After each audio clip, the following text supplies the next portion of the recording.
Welcome back. Oke, sekarang saya akan menjelaskan secara sederhana atau secara singkat juga tentang bagaimana sih kita harus belajar berbahasa Inggris yang mudah. Karena kadang-kadang yang susah itu dalam bahasa Inggris menyusun kalimat.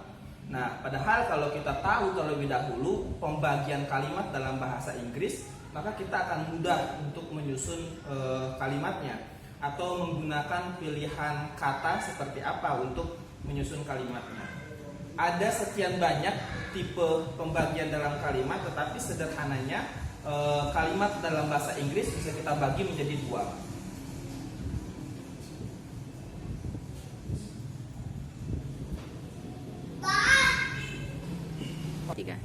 Nah, jadi kalimat basicnya bisa kita bagi menjadi dua.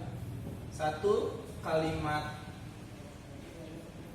verbal atau bisa juga biasanya disebut verbal sentence. Tulisannya harus kelihatan ya. Terus yang kedua adalah kalimat nomina. Nomina atau nomina sentence.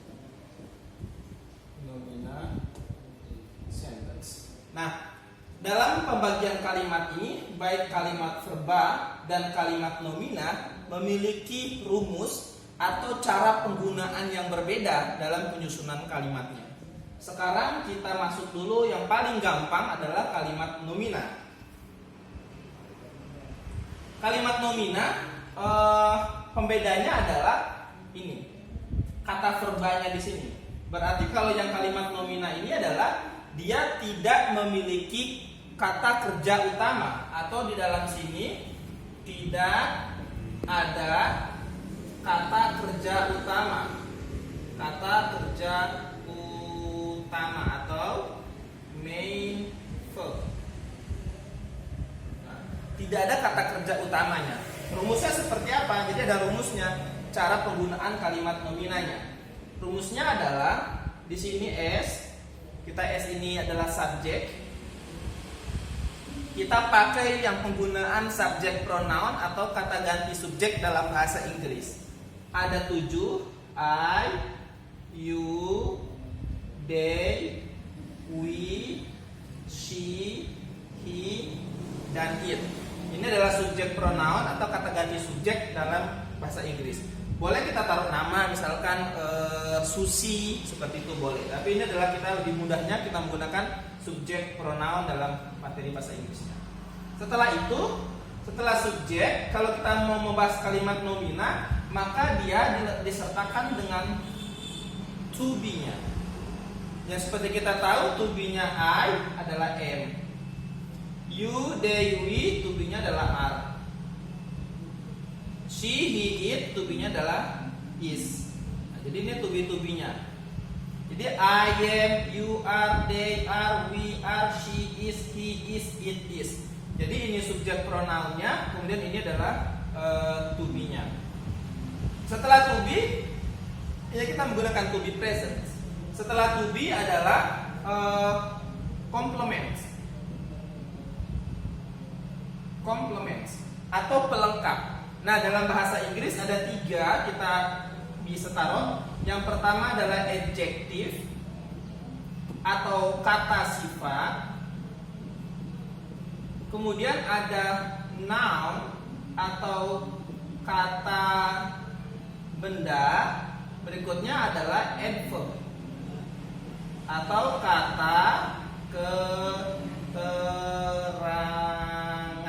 Nah, jadi dalam membuat kalimat yang nomina atau nomina sentence, ini rumusnya subjek, bisa nama orang, bisa nama profesi tertentu, kemudian ada to be-nya sesuaikan dengan subjeknya, terus kemudian complement yang terdiri dari adjective, noun, sama adverb.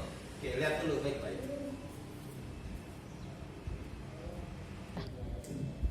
Nah, sekarang saya akan kasih contoh misalkan yang adjective, cara pembuatan kalimatnya. Contoh yang bagian adjective, yang ini. Saya cantik Saya cantik. Cantik adalah adjective. Beautiful. Maka kalimat dalam bahasa Inggrisnya kita bilangnya I, adjektifnya cantik jadi beautiful.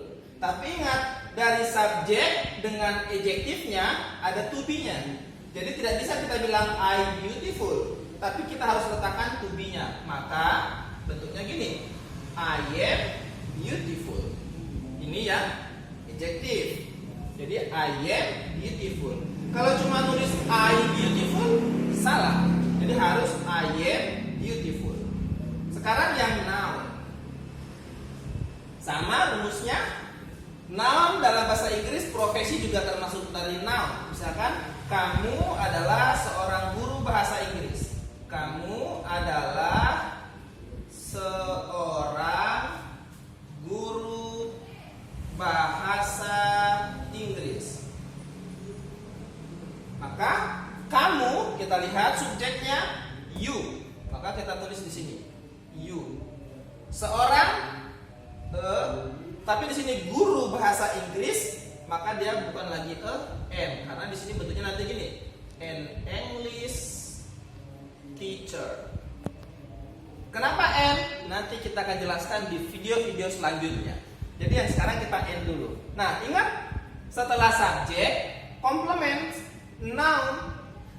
Jadi ada to be yang kita lewatkan. Jadi ini subjeknya, ini adalah noun-nya, kata bendanya. Maka di sini apa? Harus kita isi to be-nya. Berarti are. You are. You are an English teacher. You are bisa beberapa bule kalau sudah lancar biasanya you are, nggak ada are-nya. Tapi kalau kita di Indonesia tidak jadi masalah karena biasanya dimaklumi juga sama bule-bule itu. You are an English teacher atau you are an English teacher. Ini adalah yang noun karena an English teacher dalam bahasa Inggris dan dalam tata bahasa Inggris disebut adalah noun, kata benda. Profesi salah satunya adalah kata benda. Terus kemudian yang adverb. Kalau yang adverb kata keterangan. Kita ambil kata keterangan tempat. Misalkan mereka di sekolah. Nah, ingat mereka di sekolah adalah at school. Mereka apa subjeknya? They. Maka berarti kita akan taruh di sini they. Jadi, tapi ingat dari subjek ke komplement yang adverb ini ada to be yang harus kita tempatkan. Jadi they are at school. Ya, gampang kan? Jadi yang nomina subjeknya, yang nomina rumusnya adalah subjek, to be, complement. Jadi nanti subjeknya apa? Dia masuk kategori apa? Oh, ini masuk kategori di at school adalah adverb. Maka kita taruhkan they. Ingat.